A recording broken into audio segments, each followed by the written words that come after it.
बीवी का मकबरा रात के तारों में चमक सुंदरता एक अद्भुत खजाना है। इस मकबरे में आलीशान ढांचे वो मार्बल से बनी रूपकला और तापमान ट्रॉन्ग का परिदृश्य कुछ अलग ही दिखता है, जिसे मुगल शासक औरंगजेब के पुत्र प्रिंस आजम शाह ने अपने मां दिलराज बानो बेगम की याद में बनाया था। विश्वसनीय धार्मिक श्रद्धालुओं के लिए रात के वक्त मकबरे के आसपास के अमन, चैन और तहफ़्फ़ुज़ सुनिश्चित करने के लिए परार जाती है। इसके अलावा आप बीवी के मकबरा दिन में सांद्र के दौरान भी देख सकते हैं, लेकिन मकबरा आप जब शाम में या अंधेरे में जब देखते हो रात के वक्त, तो जो इसकी रोशनाई है, भला ही इसके रोशनाई में उतना खर्चा ना किया होगा और इसे गरीबों का ताजमहल कहा जाता है, लेकिन इसकी खूबसूरती जो है उस वक्त के उस बेटे के लिए एक ये दिखता है कि किस तरह उसने अपने माँ की चाहत में इसे दिलो जान से बनाने की कोशिश की है। और आपको पता है इसकी जो देख रेख है, इसकी जो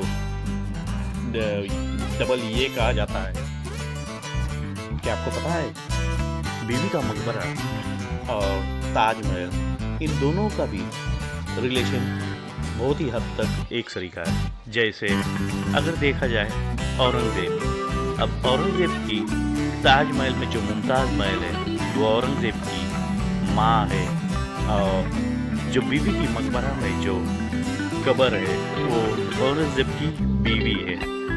इसी तरह ताजमहल बनाने में जो आर्किटेक्ट लगे हुए थे वो आर्किटेक्ट के ही फर्जंद ने बीवी का मकबरा का पूरा आर्किटेक्चर और स्ट्रक्चर निर्माण कराया गया था। और ये दोनों स्ट्रक्चर जो मोनूमेंट्स है, आप अगर देखोगे तो दोनों का फर्क, मतलब एक ताजमहल जो दुनिया के 7 अजूबों में शुमार है और एक बीवी का मकबरा, दोनों में एक फ़र्क ये दिखता है, एक अमीर और एक गरीब, मतलब उस वक्त के शासनकार का खर्च किया हुआ और इस वक्त के शासनकार ने खर्च किया हुआ। और साथ ही में आज अगर आप बीवी के मकबरे में आओ तो वहाँ वो प्रसिद्धि है गरीबों का ताजमहल बोल के ये एक अल्फाज इस्तेमाल किया जाता है। दिलराज बानो बेगम मुगल सम्राट औरंगजेब की पत्नी थी और बीवी का मकबरा के निर्माण के लिए उनकी स्मृति का इस्तेमाल किया गया था। ये कुछ महत्वपूर्ण बातें ये दिलराज बानो बेगम के बारे में है कि जैसे दिलराज बानो बेगम का असली नाम नवाब बेगम साहिल बेगम था, लेकिन सम्राट औरंगजेब ने उन्हें दिलराज बानो बेगम के नाम से जाना जाता था। उन्हें अपने जीवन में संघर्षपूर्ण बनाने के लिए सुगध और माननीय कार्य किए। वो एक कवि, लेखक, गायिका, वस्त्र डिजाइनर और पेंटर भी थे।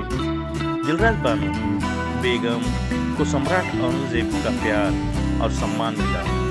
उन्हें पीरा बीड़, कलीमा, आबाद और जागीर आदि के रूप में खास सौगात दी गई थी। दिलराज बानो बेगम ने उर्दू और फारसी में कई काव्य रचना की, जिन्हें उन्होंने राजमहल में अपने महल की प्रदर्शित किया। दिलराज बानो बेगम का निधन 9 अक्टूबर 1657 में हुआ। उनके पति औरंगजेब ने उन्हें बड़े सम्मान दिया और उन्हें आगरा की खास कब्र में दफनाया गया था। ये कुछ महत्वपूर्ण तथ्य है जो दिलराज बानो बेगम के बारे में है, जिन्हें बीवी का मकबरा के निर्माण में महत्वपूर्ण भूमिका निभाई। उन्हें आगरा में दफन कराने के बाद आजम शाह, जो दिलराज बानो बेगम के जो बेटे थे, उन्होंने बाद में एक ख्वाहिश जताई और औरंगाबाद में ताजमहल के रूप जैसा ही सेकंड ताजमहल का निर्माण करके अपने माँ को वहाँ से लाके यहाँ बाद में दफनाया गया। इस तरह दिलराज बेगम बानो को पहले आगरा में दफनाया गया था और बाद में वहाँ से निकाल के उसे बीवी के मकबरा में दफनाया गया।